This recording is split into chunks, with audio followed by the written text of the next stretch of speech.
Bismillahirrahmanirrahim. Ada peribahasa berkata, Anda tidak akan mempunyai kesempatan kedua untuk memberi kesan pertama.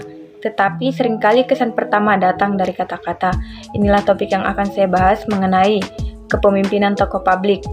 Assalamualaikum warahmatullahi wabarakatuh. Perkenalkan, nama saya Hildayanti dengan nomor stambuk S1B1201148. Saya dari program studi administrasi bisnis, jurusan ilmu administrasi, Fakultas Ilmu Sosial dan Ilmu Politik.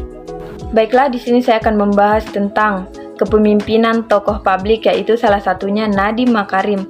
Dia yang dari seorang CEO Gojek sekarang menjadi seorang menteri.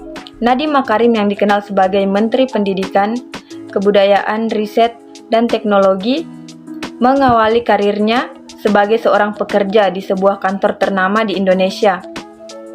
Hingga akhirnya berhasil merintis usaha sendiri yang kini menjadi unicorn di Indonesia, yaitu Gojek. Tidak mengherankan jika kisah sukses Nadiem Makarim menarik untuk diikuti.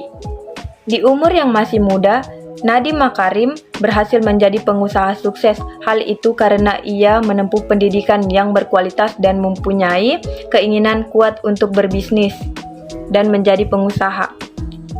Nadiem Anwar Makarim lahir di Singapura 37 tahun yang lalu, tepatnya pada tanggal 4 Juli 1984. Ia merupakan anak seorang pengacara ternama Indonesia, Nono Anwar Makarim, dan Ibu Atika Al-Gadrie yang bekerja di kantor non-profit. Ayahnya lulusan Harvard Law School yang berhasil mencetak ahli-ahli hukum ternama di dunia.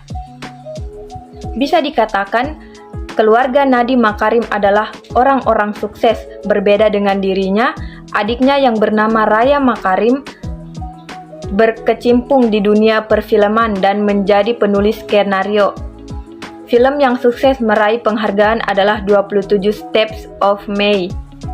Sejak kecil, Nadiem Makarim dan saudara-saudaranya menempuh pendidikan di sekolah-sekolah yang berkualitas bagus, sampai bersekolah di luar negeri. Ayahnya adalah pengacara sukses, tapi ia tidak ada minat sama sekali untuk mengikuti jejak ayahnya. Ia memilih jalannya sendiri di bidang entrepreneur. Oleh karena itu, ia pun masuk di Harvard Business School yang merupakan sekolah bisnis yang mencetak banyak pebisnis sukses di dunia. Dari sini kita tahu bahwa kedua orang tua Nadiem Makarim membebaskan anak-anaknya untuk memilih jalannya sendiri tanpa harus ikut jejak orang tua.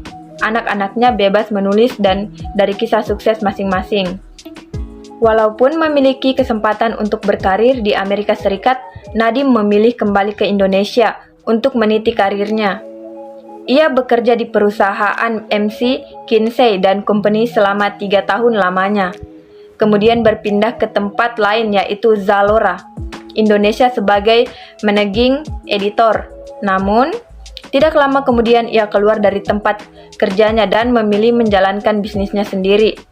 Sejak masuk ke Harvard Business School, ia sudah bertekad memulai usaha dari idenya itu. Kerja kerasnya dalam membangun usaha diawali dengan pengalamannya yang sering menggunakan ojek ketika bekerja. Nadiem lebih memilih ojek karena mobilitas motor yang mudah. Motor dapat menembus kemacetan terpanjang sekalipun. Tinggal di Jakarta selama bertahun-tahun membuatnya tahu naik Gojek adalah pilihan yang tepat. Nadiem pun mengobrol dengan tukang ojek yang mengeluh padanya susah mendapatkan penumpang. Ojek-ojek itu menunggu di pangkalannya dan jarang mendapatkan penumpang. Mungkin salah satu alasannya karena ojek pangkalan yang sering memasang tarif seenaknya. Dari sanalah kisah sukses Nadiem Makarim memulai bisnis Gojek yang kini menjadi salah satu perusahaan ternama di Indonesia. Ia memulai Gojek pada tahun 2011. Pada saat itu, Gojek tidak langsung sukses karena internet belum secanggih saat ini. Pesanan untuk Gojek pun masih menggunakan SMS hingga akhirnya aplikasi kini bisa berkembang. Tidak ada yang pernah berpikir bahwa kehadiran ojek online akan diterima di seluruh Indonesia. Naik ojek sekarang mudah dengan hanya mengandalkan aplikasi. Ongkosnya pun bisa langsung dilihat sebelum memesan. Jadi penumpang tidak akan mengeluh tentang ongkos.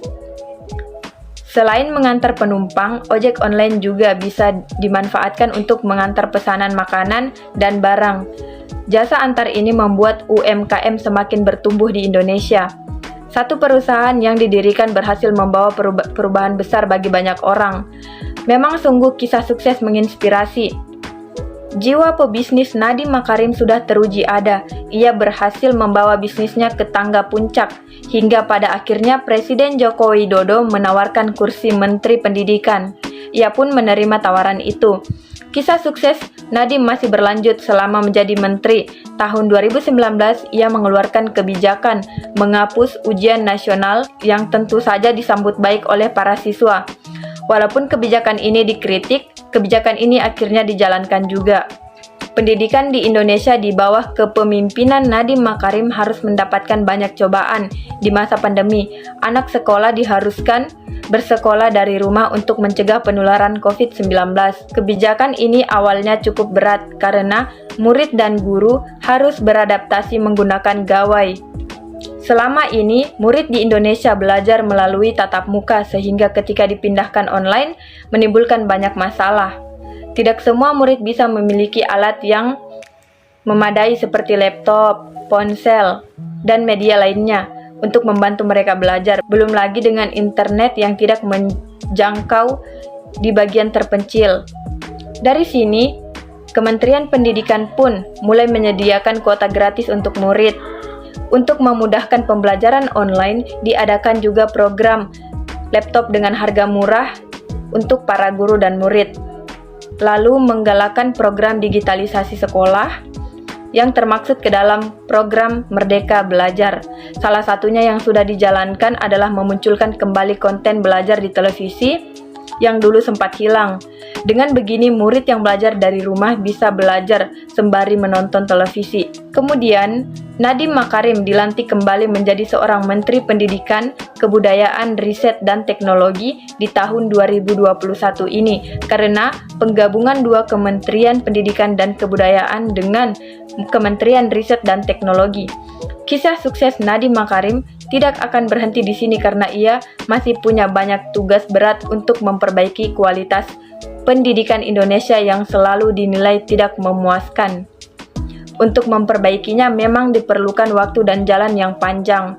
Selama ada perubahan, kualitas pendidikan yang bagus mungkin saja dapat dicapai. Baiklah, itu saja yang bisa saya jelaskan dan saya bisa paparkan tentang kepemimpinan tokoh publik Nadiem Makarim. Lebih dan kurangnya mohon dimaafkan. Assalamualaikum warahmatullahi wabarakatuh.